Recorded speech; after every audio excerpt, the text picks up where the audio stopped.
This is Big Man Tyrone, and you're about to watch the MtG Cabal cast with your hosts, Woad, Thirsty, and Reptar. Sub to us on all your podcast networks at MtG Cabal Cast and YouTube. Hey guys, welcome to the newest episode of the Cabal Cast.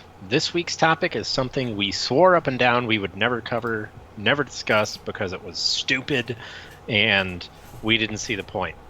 Well, thank you, Russian Bot 3456. You made us see the light. And that topic is what we think of reserve list chaff. And by chaff, it means, well, specifically this was brought on by what happened with Repentant Blacksmith last week, which if you didn't watch, it went from $20 in Arabian Nights all the way up to $80 to $100. Yep. So we picked a few cards to discuss that occupy varying spaces of playability and old school, EDH, legacy, whatever. And just kind of figured we'd say, all right, well, here's, what do we think of this as opposed to this? Mm-hmm. And that's where we're at this week. Yep. So because Repentant Blacksmith was brought up first, we'll take a look at this one real quick.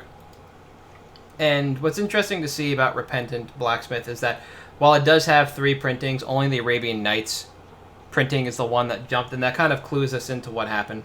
So we look back at 2017, and we see an initial jump, and that can be attributed to old school. And we see similarly a trend there as well that came about last week. In looking at Blacksmith on TCG Player, we're seeing 18 listings total with a low of 30 and a market value right around there as well. Even near mint is about 100. So the spike that kind of came and went. This was a little harder to track down in regards to what happened recently, but what we can track this back to is the initial bump from 2018 that this card saw.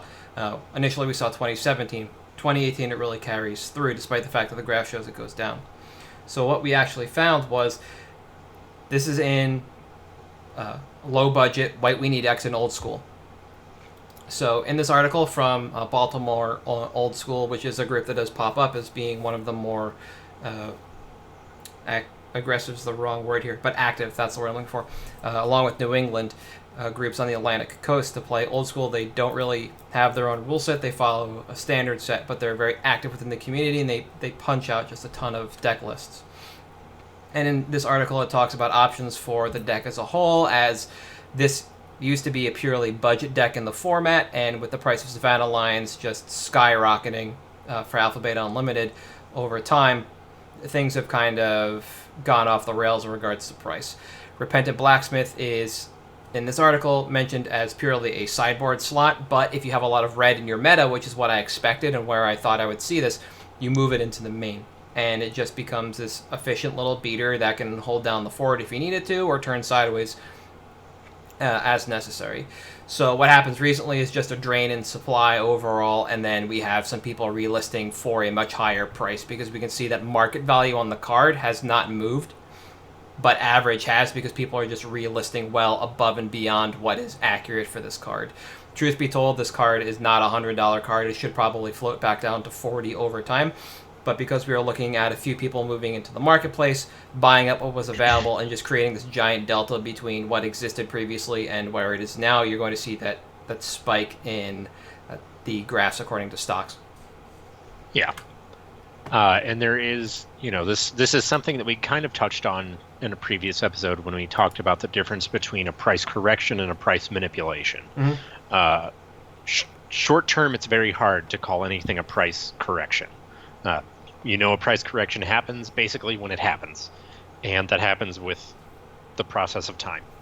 Yep. So right now, I'm in agreement. I don't think this is a $100 card in OS. There's no reason. It's got the same art with a set symbol in Chronicles, which mm-hmm. in most rule sets is fine. I think this is a case where on something like this, you're looking at a floor of, as Reptard mentioned, about $30 to $40. Yeah. And I think that in this case specifically, that's what we're looking at for a floor. Yeah.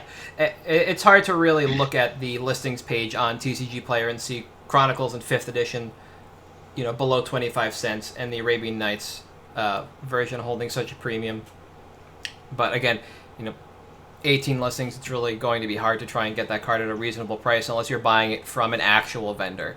This is one of those instances, again, where people can just play the TCG Player marketplace against itself and see if vendors react, and when they don't, or if you just don't want to spend this, you just go to an actual vendor who has old school cards and knows what their audience will actually buy those cards for, because large vendors don't follow the whims of the free market. They're your rock in terms of price points for things like this. Yeah. Whereas, I've openly said when I've bought from people like, hey, I'm going to pay a little bit more aggressively on this card because I know I can sell it for more immediately back home. Mm-hmm. And that's, exactly what we're talking about here is your old school aficionados or experts, whatever, would be the ones that would know what this is going to move for. But I don't think $100 is right. No, not at all. People are paying it, clearly, because there's closed eBay sales, but whatever. Yep.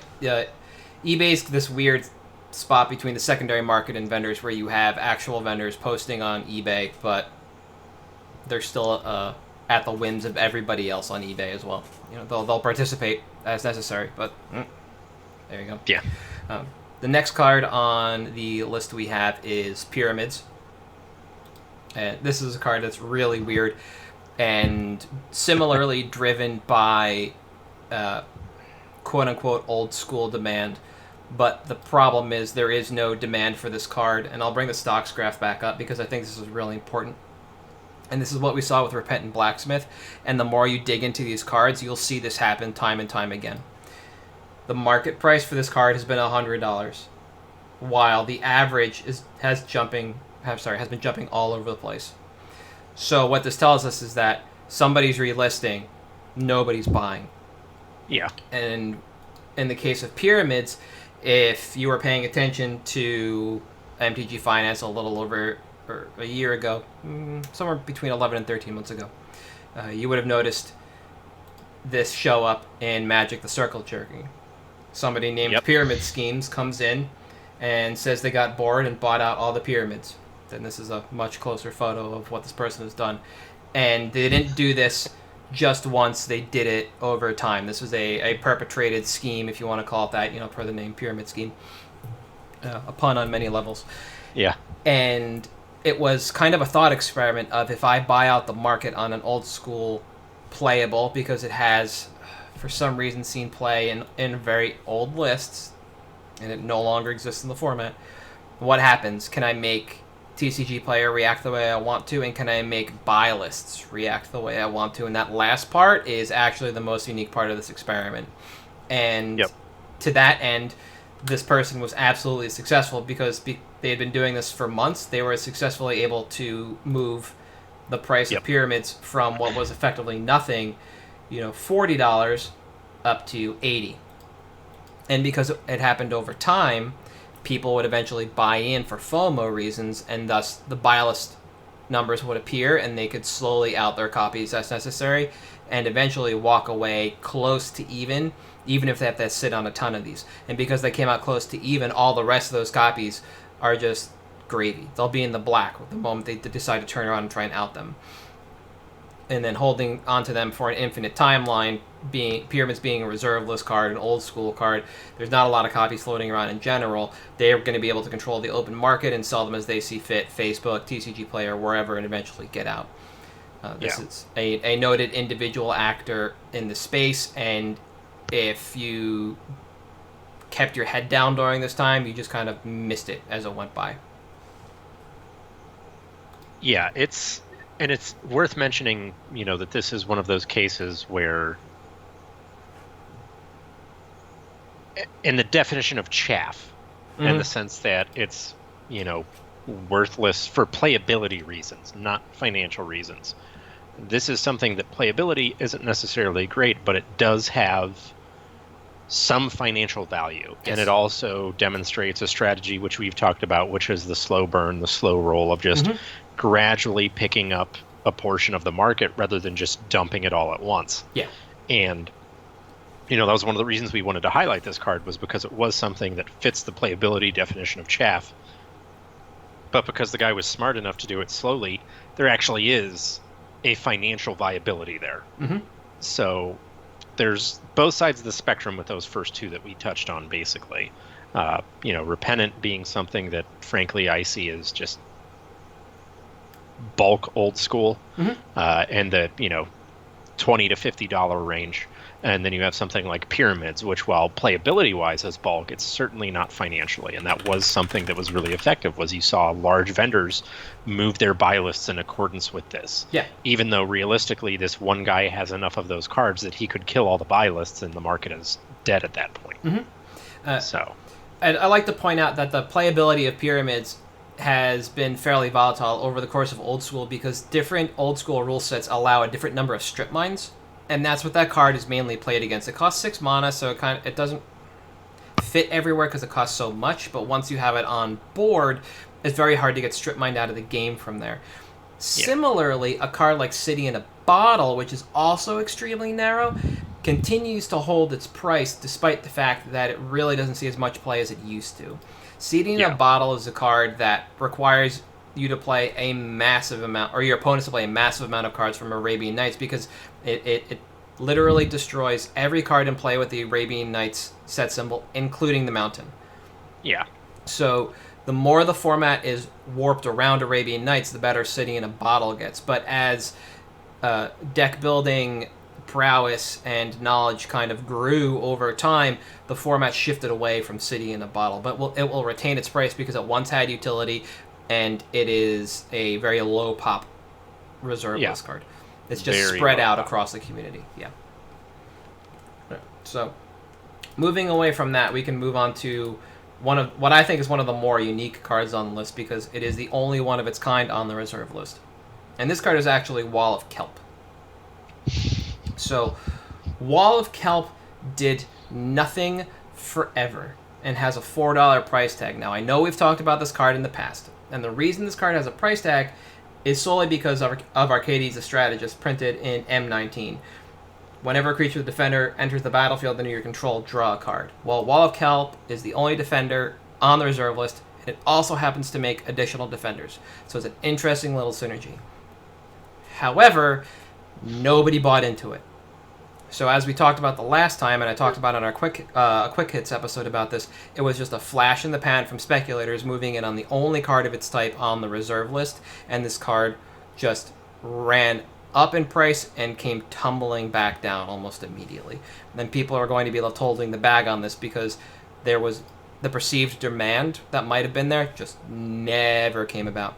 And there are just better defenders to play overall. It doesn't matter that they only draw a singular card, but if it's Mnemonic Wall and it's bringing a card back from your graveyard, and the card happens to be a flicker type effect, and then you bring back another one, that's going to do way more for you than making 1/0/1 plant a turn. Or a Kelp. Yeah, a 0/1 Kelp with Defender. There are just much better options. This card has been eclipsed by better walls, which is the thing I thought I'd never say about the game of Magic, but happened to be the only wall on the reserve list, so it was just that laser-focused target that people could pick on. Yeah, and it was bought out as soon as Arcades was spoiled, and that's when it hit that $20-$30 range. Mm-hmm. And I remember in the Cabal Discord we were saying, like, this isn't real. If you can find it for cheap, dump it to Card Kingdom's buy list, because they're paying too much money anyways. And that's what we did. Yep. That card was hilarious and awful all at the same time. So, another old school card that we have, and you can kind of pick up a theme here, is False Orders. And I want to bring up the stocks graph on this for the unlimited copy. So, False Orders has done almost effectively nothing over the course of its lifespan.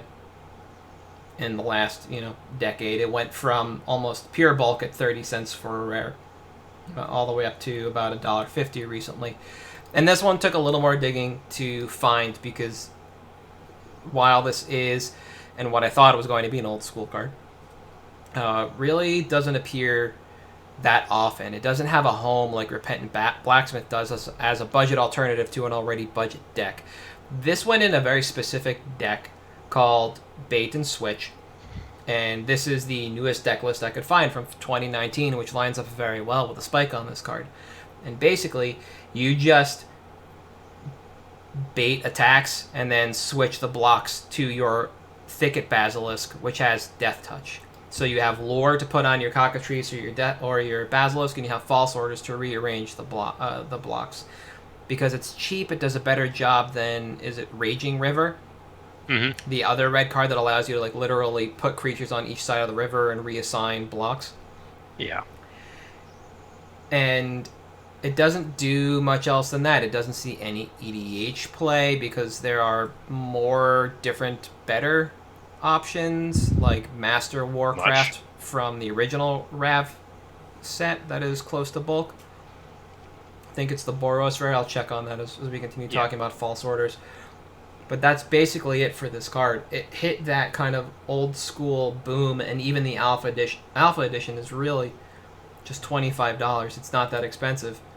No. But it hits around a little after that time period where we actually see it appear in old school Magic. But this one was like deep under the covers. Yeah. And it highlights what you'd mentioned before about like format specialists and aficionados kind of knowing what's going on. Mm-hmm. And seeing like, all right, well, I can pay a little bit more for this and no. So if I had to guess, this isn't an instance of we've got, someone with a ton of copies. This is an instance of a couple people in big communities basically have them and distribute them in their community. Yeah. So. Yeah. The price for this card is fine. Alpha, Beta, Unlimited, all of it is fine because there's such limited runs for this card. It's not really iconic. It's not doing a whole lot. It just went from nothing to something, and unless you are embedded and entrenched in some of these formats, you're going to miss the reasons for this. The last one I saved for you. Yes. So Reptar just mentioned small print runs for reserve list Chaff. I wanted to talk about Grim Feast. So Grim Feast is something that I've seen as kind of a penny stock for a while. And if you look back on the MTG stocks graph, you can see in June of 2018, we hit about $3. This was the first time that I personally went super deep on this card. My goal was to buy it up to $2. I ended up with over 1,000 copies of this card that I still have. And this is something that I thought was a unique effect for EDH. I've mentioned it in the podcast before. Yep. And this, we have a higher print run. And the reason we wanted to highlight this was because, as we'd mentioned in the history of the reserve list, the print run explosion that happened around 5th edition compared to the older cards that created the reserve list hub was massive. So when you talk about the floor for reserve list Chaff, it's not as simple as talking about how the floor is on these cards just because they're reserve lists. You have to take into account the print runs. You have to take into account old school in a lot of cases, such as False Orders, Repentant Blacksmith, Pyramids. And then you look at something like Grim Feast. Mirage had an insane print run compared to those sets.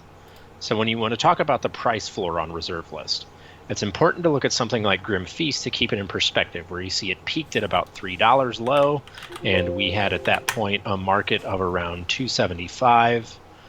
Keeps that way for a few months, and then we're back to where we were before, where if you look, TCG low prior to the first spike was 40 cents. Now we're at 86.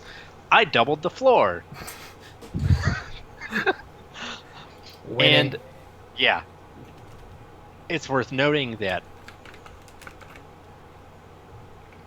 when you're determining a floor on reserve list, you have to, one, consider print runs. Yep. 2, consider playability. Because Chaff is Chaff, but Chaff can also change. That's why cards from old school that didn't really get a lot of shine back when they were legal in Type 2 are suddenly getting shine now. Because you're having people develop these old school decks with a new school of deck building philosophy and theory crafting, where instead of I'm just going to jam Forest-Era Angels and see if, I can swing them out of the game, you're worried about tempo and setting people back turns and stuff like that might not have necessarily been mainstream deck thought at the time. So there's not much demand for this card. Grim Feast is a true slow burn RL Chaff with a high print run. And when you look at a good floor on reserve list, this is not something you really want to take into account. Because on this stuff, on the pretty much 5th edition forward, unless you get into Urza Block, which is a whole different animal Oh yeah. compared to Mirage, you're looking at a floor that's significantly lower than the rest of the reserve list. So on something like Grim Feast, Purgatory, Ember Wild, Jin, Frenetica Freet, was 50 cents for a long time. And then they printed those coin flip cards in Battle Bond, and suddenly it wasn't bulk anymore, through the roof. And so for me, to summarize my thoughts on reserve list chaff and what you're looking at floor-wise, I think that, first off, Repentant Blacksmith was flash in the pan. I think in about a month or so, we'll see where that price will actually settle. Yep. But I think if you're looking at your old school era, so revised prior, or I guess Legends prior, all of that stuff, you're looking at a much higher floor. I think your floor for reserve list chaff, at the very least, is about $10 long term. I think post old school era, when you get into the Grim Feasts, stuff like that. Yep. Whatever bad masks card is on the reserve list, because I'm sure there's one. It's got to be. That's when you're getting into, well, not masks, sorry. Urza stopped Urza's block, prior to that. Yeah. That's when you're getting into the 50 cent to $1 territory because of the print runs. So when I pick penny stocks from this time period, old school is dead to me. You can't get reserve list penny stocks anymore out of the old school era. No. That boom happened. Bubble burst. It turns out the bursting wasn't that bad because the floor was raised by the sudden lack of supply. And when you look into that second wave, so to speak, of reserve list, you're looking at the $1. And that's where I am on it. Yep. No, I think that's fair. And I think understanding the brackets to the reserve list are very important based on playability. And I do like highlighting the Urza's portion of the reserve list because almost everything on there, save for Witherseed Treefolk, is insane. Yeah. And that era of reserve list is just going to hold the shine that nothing outside of ABU is really going to have. And understanding now that with old school becoming a format, the idea of cheap alpha and beta, uncommons and rares is also gone, regardless of the fact that they might not be omnipresent in the format, or they might not be even thought of for certain formats. Something like false orders, $25 isn't cheap for an alpha rare. No. But it's not expensive either. And if you were to buy in at 25, chances are you're going to lose out in the long run because there's just no demand for that card. Something else that I think is also worth taking into account is keeping up on certain interesting effects within the reserve list. So something like Second Chance just kind of stuck by for a very long time. Second Chance is an enchantment that if you are 5-less life, you can sacrifice it and take an extra turn after this one. While they printed Hall of Heliod's Generosity, or whatever that card is from Modern Masters, the land that allows you to put an enchantment back on the top of your library, so you can effectively, for something like 4 or 5 mana, just take infinite turns once you're at 5 or less life. Yeah. And that is a very powerful effect to know about on the reserve list. And if you were able to get in at, and I'll bring up stocks real quick, you can see exactly when it happened.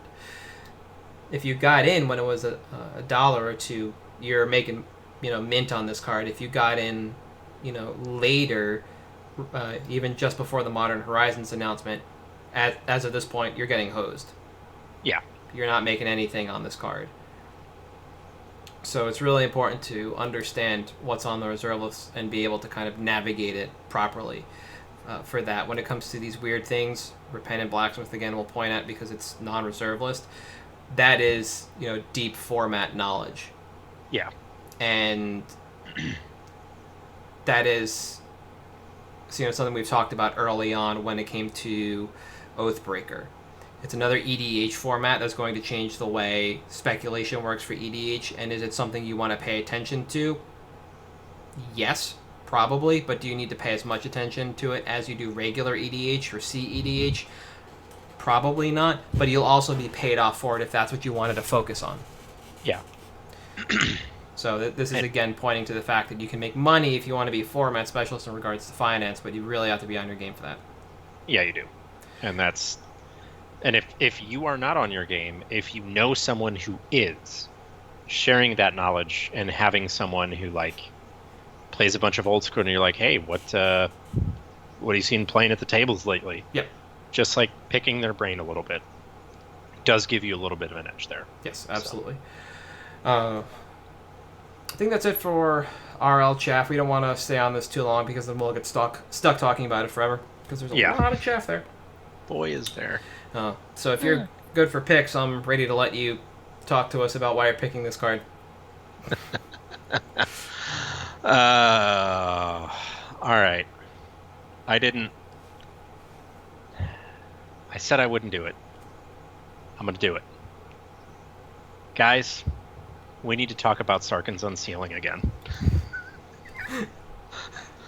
This card just got reprinted again. I still think that this card is long-term an absolute rock star. Mm-hmm. It's a red enchantment with way too much text. It just got reprinted in Jumpstart, which everyone, the value tanked. Well, we got a problem with Jumpstart. It's not anywhere. Yeah. It's underserved, but for the time being. Yeah. And so we are back to the levels of bulk rare status for Sarkhan's Unsealing, where we are looking at 25 cents. And 25 cents is literally what Cool Stuff will pay you for, like, bulk mythics. They'll pay you 10 cents for a bulk rare. So 25 cents for this seems pretty decent. If you're a believer like I am, you probably put way too much more money into it after the Jumpstart release happened and you realized that the supply was going to be short. Oh, boy. I think that this took our window from 6 months to about 12. Yeah. Thing is, I don't think this is getting reprinted anytime soon, especially at this rate now, because I think Wizards now wants to have rock stars every set. Yeah. Look at Double Masters. What a dumpster fire that has been for MTG Finance. I mean, it's been great, obviously. But if you had any Modern collection, you got hosed by that set. Boy, did you. So I think that highlights the opportunity now that one of your best spots for financial gains is your bulk piles. You talk to any large vendor and everything, you ask, where's most of your money made? Like Cool Stuff, Miniature Market, Card Kingdom, it's their bulk. Mm-hmm. Combing through that bulk for quarters to dollars to $2, because that's where people fill out their orders. That's what you're looking at getting when you want a high margin, low cost item. So I think that, you can get in 25 cents. Do it. Yeah. Get 100 of them. That's $25. Sure. It will inevitably, you will double your money. Great. That is, I will eat my hat if it does not hit a 50-cent buy list at some point in the next year. 365 days from today, August 3rd, 2021, I will eat my hat. We'll re-up. If it doesn't happen. Yeah. No, I still like Sarkhan's Unsealing because it just puts in work. And I think it's just, another EDH video away from actually seeing more demand than it has in the past. Jumpstart, again, brought eyes to it, just like Mystery Boosters brought eyes to a number of cards, but the problem is that perceived supply is not as great as it is, so it just tanks the price for the time being. So any kind of price correction that we saw for a lot of those cards should reverse in time. Yeah. But until we actually move out of Jumpstart era, probably into Zendikar, we won't really see a correction on something like Sarkhan's Unsealing. Yeah. There's kind of a call for WotC to move away from printing big dumb EDH things for standard sets or even into draft sets. So if they wind up doing something like that and just putting it in these banger master sets instead, they did state with Double Masters they did not have the time to actually create anything new. It had to be an entire reprint set. But if they had the time to do it, then they might actually get around to moving a lot of what we're seeing, these EDH themed cards, to those sets, which then puts a little more pressure on decent EDH reprints into more master sets instead of standard. Which So, also Food crowds stop. the space at that point, because if you're only doing 1 or 2 master sets a year, you have fewer reprints you can hit. yeah. And then you might see them in commander decks or not. And I think this is one of those things, just like Blasphemous Act, that is just going to sneak away from people real quick once they realize how good it is and how good it can be. So, I like the pick, and I did give you crap because it was literally an episode 2 pick. But Yeah. much like some of our other picks, you got to keep eyes on this stuff, and I think this is a good time to remind people that this is a card that does not get as much love as it should. Yeah.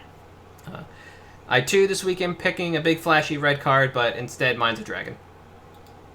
Mine is set non-foil Utvara Hellkite. Yeah.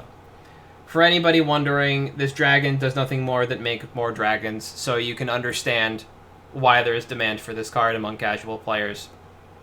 And this card has done nothing but climb over the last month or so, and the stats on this thing is ridiculous in regards to price change. When I initially started checking it on the CK, was buying 22 at $1. When I started this write-up last week, they were buying 42 at $2.25, and they are now buying 43 at $2.50. So this card is doing it up. In a month, it doubled on their buy list. Yeah. So there is constant demand for this card. And it is a big dumb dragon, like I said, and it makes more dragons. So where do you expect to see this? Well, in the dragon deck.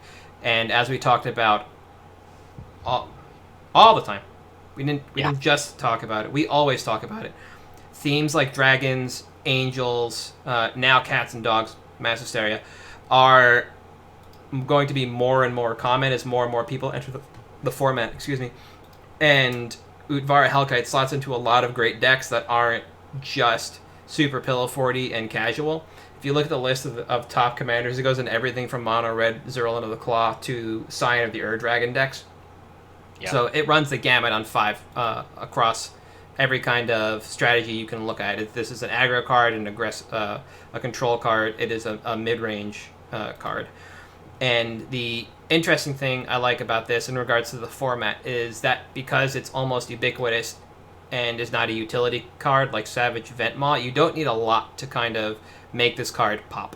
If you play something like Lathis or Broodmate Dragon, Bladewing the Risen, or Wazatora, almost every one of these dragons ETBs and makes or brings with it another dragon. So you're immediately swinging those 2 or 3, and you're making a token for each one of those, right?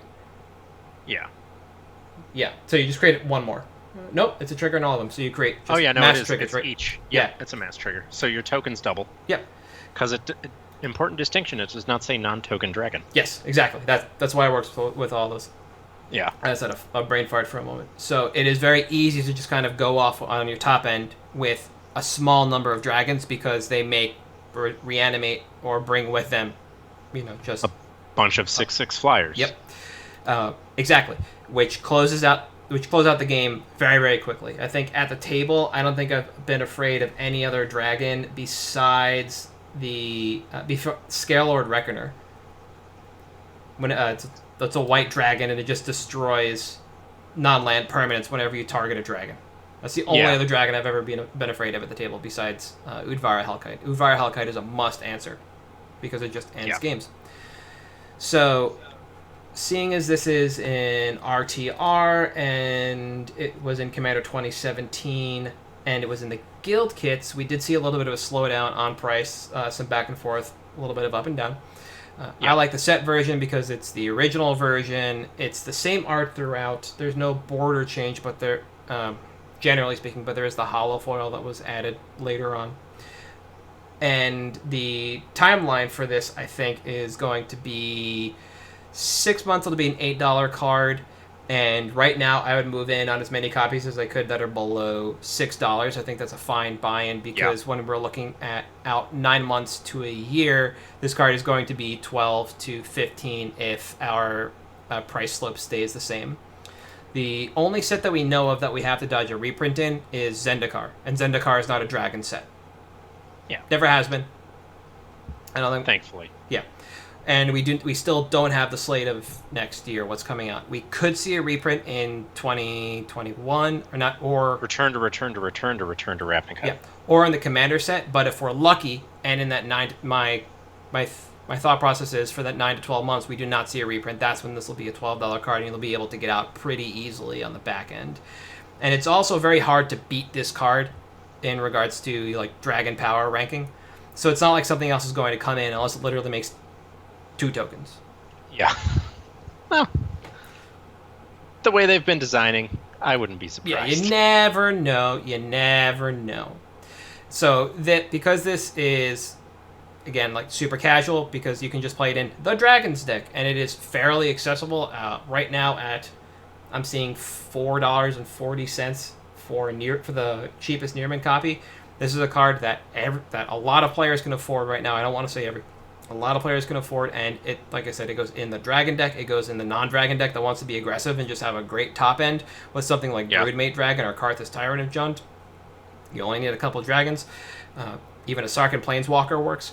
Or it's something a little more controlling, Jeskai or whatever, where you might play Intet the Dreamer, the Jeskai Dragon, or something that's in the middle.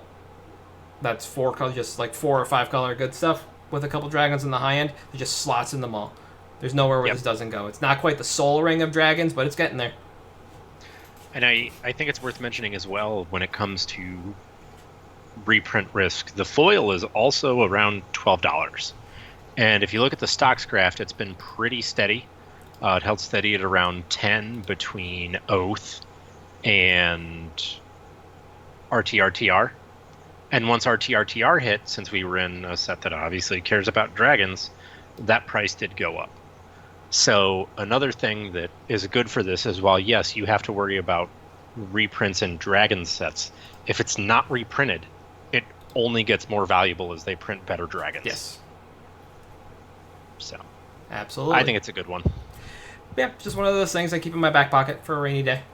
Yeah, smart. So I think that's going to be it for this week, guys. We might touch on the BNR next week, but as that primarily affects only digital Magic, there's not a lot for us to talk about since we're mainly physical card boomers. Yeah, physical Magic boomers over here. So if we get to it, it might just be on Twitter or the Discord. So if you want to get at us about what we think, or some finance stuff, where we think the format's going to go, what to look into in the short term and the medium term headed into September, feel free to hit us on Facebook. We're MtG Cabalcast there. On Twitter at MtG Cabalcast. Patreon at MtG Cabalcast. We still respond on YouTube as actively as we can. Otherwise, if you want to come direct, I am at Halt, I am Reptar on Twitter. You are at Thirsty Sizzler. We'll see you guys next week. See ya.